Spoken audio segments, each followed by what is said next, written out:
Halo semuanya, di video kali ini kami akan membahas materi tentang konsep estimasi dan peramalan permintaan. Sebelumnya kami akan memperkenalkan diri terlebih dahulu. Perkenalkan, nama saya Nikade Mani Sugiyantari, nomor absen 30, dan rekan saya Nikade Dinda Masayu, nomor absen 19. Materi yang akan kami bahas yaitu yang pertama ada pengertian dan pentingnya estimasi permintaan, yang kedua ada metode estimasi permintaan, yang ketiga ada perbedaan estimasi permintaan dan peramalan permintaan, yang keempat ada pengertian dan pentingnya peramalan permintaan, dan yang terakhir ada metode peramalan permintaan. Pengertian estimasi permintaan. Estimasi permintaan merupakan proses penting dalam bisnis yang membantu menganalisis dan memahami permintaan untuk produk atau layanan tertentu. Estimasi permintaan bertujuan untuk memahami bagaimana konsumen bereaksi terhadap perubahan harga, pendapatan, iklan, atau rangsangan pasar lainnya. Selanjutnya ada metode estimasi permintaan. Berikut beberapa metode yang umumnya dibahas. Yang pertama ada metode estimasi langsung, yaitu metode menaksir permintaan dengan melibatkan langsung konsumen melalui wawancara dan survei. Metode estimasi langsung meliputi yang pertama ada survei pelanggan, yaitu mengumpulkan data langsung dari konsumen. Yang kedua ada observasi, yaitu mengamati perilaku pembelian di pasar. Yang ketiga ada eksperimen pasar, yaitu menguji dampak perubahan variabel seperti harga terhadap permintaan. Selanjutnya ada metode estimasi tidak langsung, yaitu menaksir permintaan dengan menggunakan data-data sekunder yang telah dikumpulkan. Metode estimasi tidak langsung meliputi yang pertama ada analisis regresi, menggunakan model statistik untuk mengidentifikasi hubungan antara permintaan dan faktor yang mempengaruhinya. Yang kedua, regresi linear, kasus khusus regresi di mana hubungan antara variabel dependen dan variabel independen dapat dijelaskan oleh persamaan garis lurus. Yang ketiga, ada regresi logistik, digunakan untuk memprediksi probabilitas suatu kejadian, seperti apakah konsumen akan membeli suatu produk atau tidak. Yang keempat, ada regresi non-linear, digunakan ketika hubungan antara variabel tidak linear.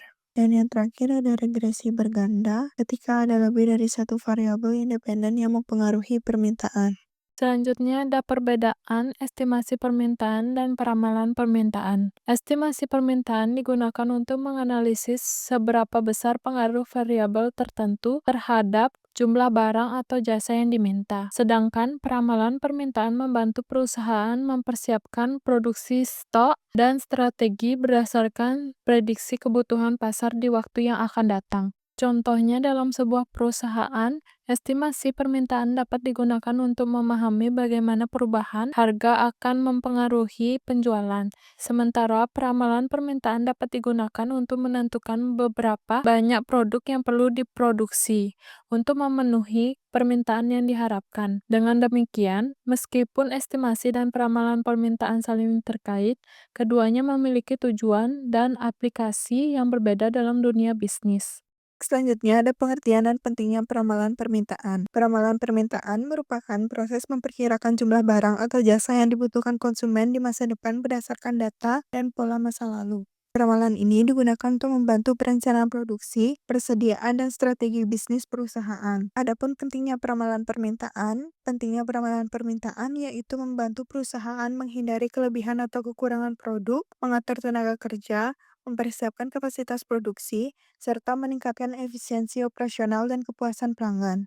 Adapun jenis-jenis peramalan permintaan berdasarkan produk dan jasa. Yang pertama, peramalan ekonomi. Peramalan ini merupakan peramalan yang menjelaskan siklus bisnis dengan memprediksi tingkat inflasi dan ketersediaan uang. Kedua, ada peramalan teknologi. Peramalan ini adalah peramalan yang memperhatikan kemajuan teknologi yang dapat meluncurkan produk baru yang menarik. Terakhir yaitu peramalan permintaan.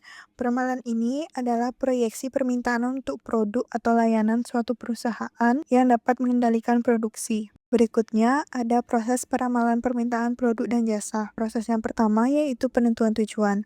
Penentuan tujuan merupakan langkah pertama yang terdiri atas penentuan macam estimasi yang diinginkan. Proses yang kedua yaitu pengembangan modal. Proses ini adalah suatu kerangka analitik yang bila dimasukkan data akan menghasilkan data estimasi penjualan di waktu mendatang. Proses yang ketiga yaitu pengujian modal. Proses ini biasanya modal diuji untuk menentukan tingkat akurasi, validitas, dan reliabilitas yang diharapkan. Proses keempat yaitu penerapan modal. Setelah pengujian, analisis menerapkan model dalam tahap ini. Data historik dimasukkan dalam model untuk menghasilkan suatu ramalan. Dan proses kelima ataupun yang terakhir, prosesnya itu adalah revisi dan evaluasi. Ramalan-ramalan yang telah dibuat harus senantiasa diperbaiki dan ditinjau kembali. Berikutnya, adapun strategi dan teknik peramalan permintaan produk dan jasa. Yang pertama yaitu strategi peramalan. Berdampak pada 3 aktivitas yaitu sumber daya manusia, kapasitas, dan manajemen rantai pasokan. Selanjutnya ada teknik peramalan. Teknik ini dibagi menjadi 2. Yang pertama yaitu teknik kualitatif. Teknik ini merupakan teknik subjektif atau judgmental berdasarkan pada estimasi dan pendapat-pendapat. Adapun teknik-teknik kualitatif yang dapat digunakan dalam peramalan yang pertama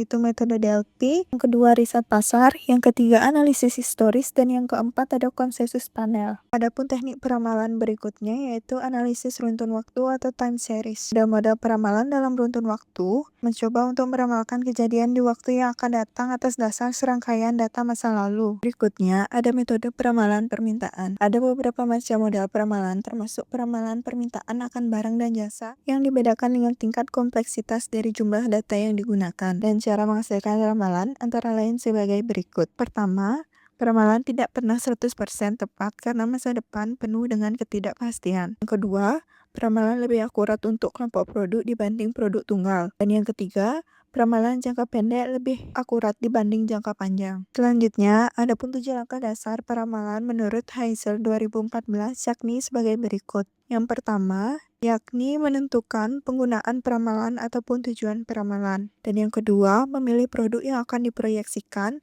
Yang ketiga, menentukan rentang waktu dari peramalan. Yang keempat, memilih model peramalan. Yang kelima, mengumpulkan data yang diperlukan untuk membuat peramalan. Yang keenam, membuat peramalan. Dan yang terakhir, memvalidasi dan mengimplementasikan hasil peramalan.